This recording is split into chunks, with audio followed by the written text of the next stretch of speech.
shalayna ciyaarihii dhacay waxa laga soo calaamadeeyay kooxda Tottenham waa la garaacay Jose Mourinho kadib markii uu 11 ciyaarood Mourinho uu ahaa unbeaten horyaalka hadda shamalmood la soo dhaafay laba guul daro ayaa ku dhacaysa ninka ka Liverpool kadib shalay Leicester baa garaacdayo Mourinho wuxuu doonayaa inuu bas goolka uu ku jiido inuu horyaalka ku qaado buu doonayaayo waana waxaan la iska yeelin waxa lagu tuuray shalay shudad ka badan inta iyagu tuureen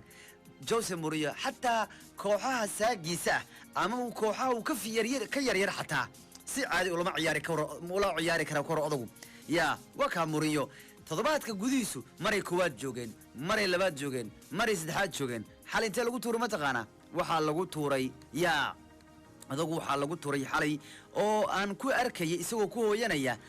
booska shanaad baan arkay marka Jose laba guul daro isu xiga ayaa ka soo gaaraya ciyaaraha kubadda cagta Ingiriiska waana kubad xumidiisa asagu wuxuu taagan yahay waxba yaan la eedayn buur qaab ciyaareedkeena banooniga ku dhisan baska aanu dhiganayna iyo kontrataga wuxuu leeyahay muhiimada soo guusha maahan anigu muhiimada guusha baan rabaa buu leeyahay Jose Mourinho waxay taariikhda toddobaadku cadeeynaysay hadii kooxdiisu 12 kulan Premier League ay meesha koowaad ay joogto koowaad bay ku dhamaysan jirtay laakiin هذا لبا اسبوع عن قديس marka laba jeer la garaacay qof walba wuxuu leeyahay waxa soo Tottenham shaqo kuma lahan horyaalka kan Premier League ayaa leeyahay runtii xaaladda baan sida noqotay mar hadii jug lagu siiya waxa lagu leeyahay war u dhamaatin karo laakiin wali horyaalku waa dheeliyahay shalay ninkii Jamie Vardy ahaa ayaa ka dhaliyay penalty Aurier ayaa rigooro keenay oo Tottenham waxaan u maleynayaa Mourinho inuu Aurier kaadka ku aruuriyo war Aurier joog ninka Mourinho isku dirinay sababtoo ah tani xagaga la soo dhaafay ninka Sergio Aurier saddex jeer ayuu rigooro u keenay kooxda Jose Mourinho Tottenham oo yani saddex qalad rigooro looga dhigay buu galay ninka kaliya ka badan ma taqaan waa Luis oo shan jeer galay marka waxa la leeyahay yaa waylag joog Mourinho ku arag waa inkaare dad badan buu Mourinho arkay sida Dali Ali iyo waariyaan ku arkin ninka hayo super Jamie Vardy labada London yaawiga North London kuba Arsenal iyo Tottenham waa ka wada dhaliyay Leicester City ayaana shalay ku adkaatay laba gool oo mid kale xataa ay ku iska dhaliyeen laba iyo bay ciyaarta ta ku badiyeen nimanka la yiraahdo Leicester City marka Tottenham gool darabay qaateen laakiin xalay runtii waxa naga yaabsatay kooxda Manchester United ayay anigu xalay ciidamadaas waa haysan waay Man United oo ku badinaysa 6 gool marba waxaan isiri معقول ما هنا ماشان فرقوسة ما جوجو انت نستاجبان على ذا ساعة وفي فيريون هوستا كجايون ايجايور وحاني ماشان المي فرقوسة انا اركا يا شغال وديار كاي ما فرقوسة ما جوجا الين فرقوسة وافدي ماشي يا ها رنتي حالي ولا جايبا يونايتد 6 جول اي دليان وحال لي مادي حالي بوسكا سدحات هوريالكا بريمير ليج ايا لي مادي انا وحان اركا يا كوح شغال وديارة اوغونا لبادي كوحوت ما تقانا هل اسبوع اسكوميدا مرض laga riday اسبوع اسكوميدا ay maradu cishteen waana idin bixin Liverpool iyo nimanka la yiraahdo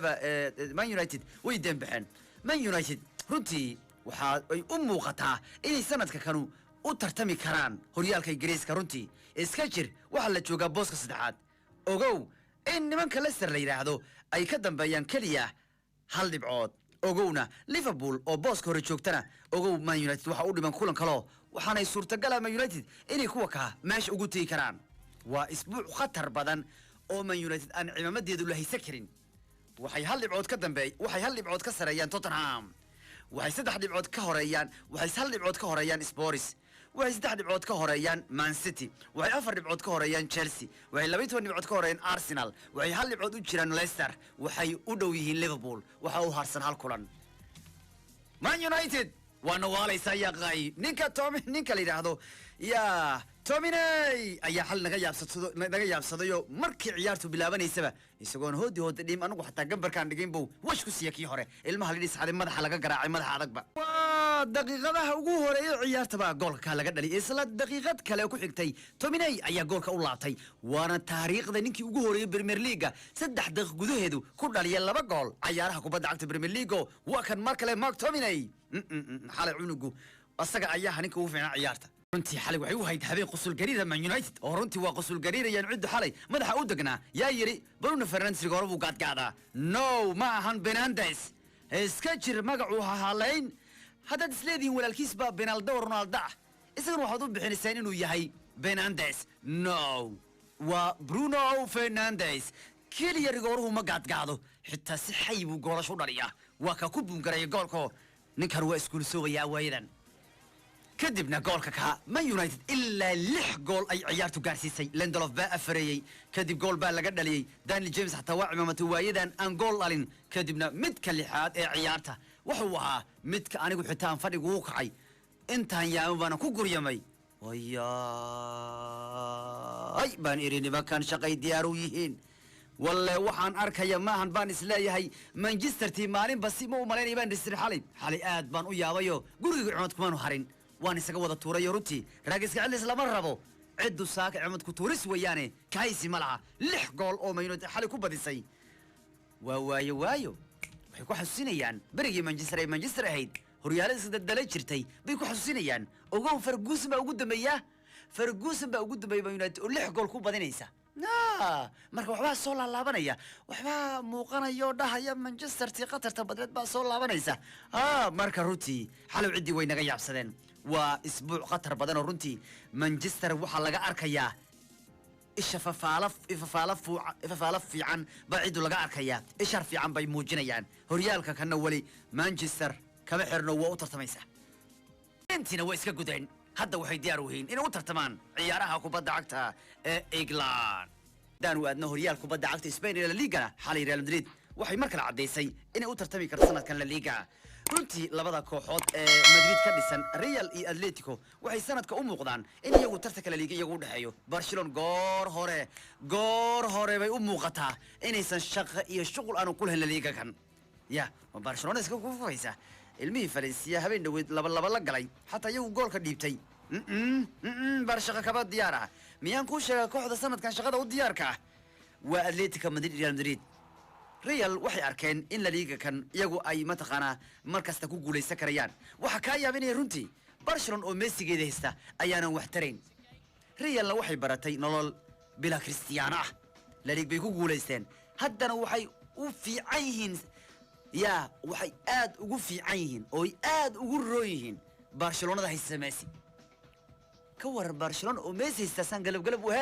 hadda wadoo ka tag maxay Messi yalla walaal beeraha iska falaba ku leeyahay marka xalay Real waxay ku adkaatay 2 gool 3 gool bay ku badiyeen runtii Master Karim Benzema ayaa xalay ahaa nin fantastic ah Real Madrid xalay Benzema ayaa u dhaliyay goolka koowaad ka labaadna Luko kadib gool baa laga dhaliyo kadib Vasquez baa mid dhaliyay Real Madrid wayaan xalay waxay ku adkaadeen 3 gool iyo gool bay ku badiyeen runtii marka ninka Benzema runtii waa nin xariif weyn wuxuu caawiyay gool fantastic oo Luka Modric waliba Benzema markuu sidaan leeyahay waa weeriyaankii ugu fiicnaa Eva Fariisu soo maray midaaba ku cadeynaysa wuxuu intuu soo dhaafay ciyaartooyga kooxda difaaca ugu ciyaara Eibar ayuu goolkii labaad Modric siiyay halka kii koowaadna isagu dhaliyay Real iyo Benzema wali waxay ku jiraan wadada guulaha waxay hadda ku dhibcan yihiin Atletico Madrid waxay wada haystaan min 29 dhibcood halka Barca ay joogto booska shanaado 20 dhibcood ay soo marayso